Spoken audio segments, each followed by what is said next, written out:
ni katika watoto wangu ama katika uzao wangu, kwa sababu ya ule muda ambayo tulitarajia kuyafanya. Wakati ambapo mtu anapokuja kwa Kristo ama wakati wa ujana wetu, ndio nakuwa na ile expectation, yale matarajio makuu. Lakini kadri wakati ambapo muda unapozidi na kuenenda, unakuta yale maono uliyokuwa nayo yanaanza kutoweka moja hadi nyingine. Hivyo ndivyo ilivyokuwa kwa Ibrahimu na Sara. Wakati ambapo walioana, walitarajia watoto, wakatarajia uzao, wakatarajia kulea watoto, lakini muda ulivyozidi kwenda, wakaendelea na kupoteza tumaini. Lakini Biblia inasema ya kwamba neno la Bwana ni lile tu jana, leo na hata milele.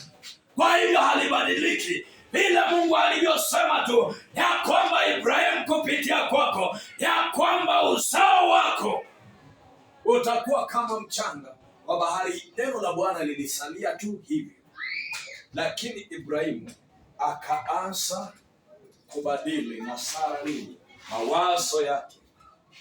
Kwa hivyo nakuja tu kukukumbusha ya kwamba ahadi za Mungu kuhusiana na maisha yako ya kwamba hazibadiliki.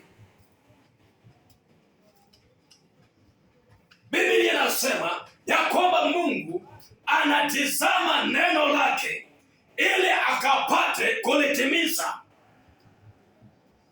Mungu alikuwa anaangalia Ibrahimu vile anavyoamini neno lake ili ya kwamba akapate kulitimiza. Lakini ikafika wakati Ibrahimu akaanza kubadilisha mawazo yake, kuto kuliamini neno la Bwana katika ile hali ya ukamilifu. Ikafika wakati Sara akasema, wenda tutimize neno la Mungu alilonena kupitia katika mjakazi wetu. Lakini Mungu alipoingia nao katika agano, hakuagana nao na mjakazi wao, aliagana na Ibrahimu na